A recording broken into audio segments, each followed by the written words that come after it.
The Prince of Persia: The Lost Crown was announced at Summer Game Fest 2023 and was met with a mixed reaction. But our friend and TechRadar Gaming Editor-in-Chief Jake Tucker was lucky enough to get early hands-on time with it, and he has some good news for you.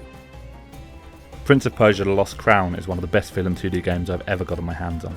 Even squashed down into 2 dimensions, the game loses none of that spectacle of Prince of Persia, and it feels excellent in movement. Whether you're sliding through the legs of a gargantuan boss before it can stab you with a poison tail, jumping over a spinning spike trap, or even just bouncing off the walls to feel like more of a badass while you're fighting the game's numerous undead assailants, it really does feel like Sargon never stops moving. Combat is brutal, and while there is a little bit button mashing action on the cards, I quickly learnt that it was a game that rewards clever combos and wicked timing, as every enemy can easily mess you up if you're not paying attention.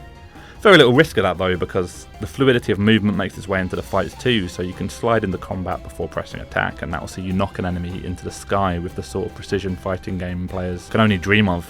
You can then follow this knock up with several brutal attacks as the enemy is on their way down to earth. There's also a bow, which is mostly for puzzle solving, and it's really valuable for the occasional flying creature.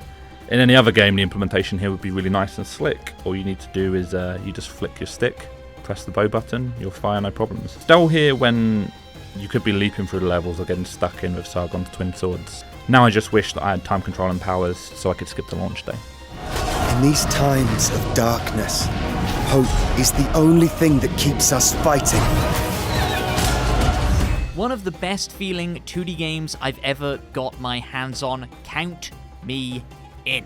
And Jake isn't the only one who's positive on the game, with IGN's Matt Purslow describing the level design as a sprawling, interconnected map that takes you from haunted dungeons to the heights of Mount Kath. That classic level design is blended with elements that you'll recognise from the Metroidvania greats, including precise swordplay that makes extensive use of parries, nail-biting bosses, and a variety of amulets that augment your abilities in substantial and meaningful ways. So based on Matt's description, it sounds like we can expect far more intricate and diverse maps than perhaps the Ubisoft Forward showcase made clear, at least to me. Sign me up for Souls-like exploration and shortcuts, elegantly blended into a 2D side-scroller with combat and platforming oozing with as much style and finesse as its glorious environments.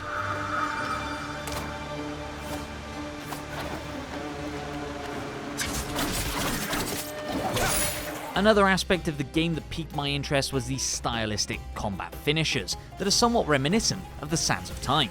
Catherine Castle, in her preview for Rock Paper Shotgun, explains, when enemies charge at you with a yellow glint in their eye, a successful parry will see Sargon execute a devastating finisher attack, leaping up into the air, somersaulting over their heads, slicing through flesh.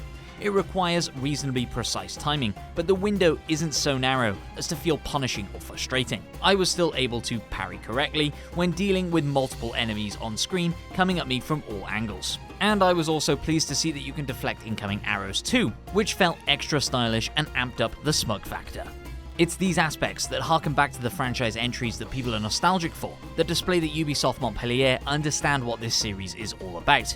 They seem to be striking an excellent balance between the new characters and setting, while maintaining the foundation of time manipulation and over-the-top combat that the series is known for.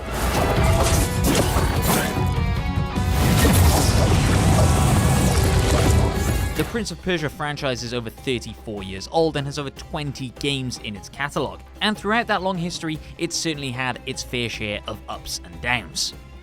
Most recently, one of those downs came in the form of the 2020 announcement for the Sands of Time remake, which, after its first gameplay reveal in 2021, was met with some pretty negative feedback, and so the game was delayed indefinitely. So it seems like the Lost Crown has arrived in an effort to make you forget all about that and breathe new life into the franchise by, ironically, turning back time and revisiting the very original 2D Prince of Persia format. And I, for one, am all in. You can find links to all the full written previews that I've mentioned in the description or in the pinned comment. And whilst you're in the comments, let me know what you think of the latest iteration of Prince of Persia. Are you impressed, or are you still holding out hope for the Sands of Time remake? And finally, remember to subscribe to FGS here on YouTube and follow us on TikTok to discover something new in gaming every single day. I'll see you on the next one.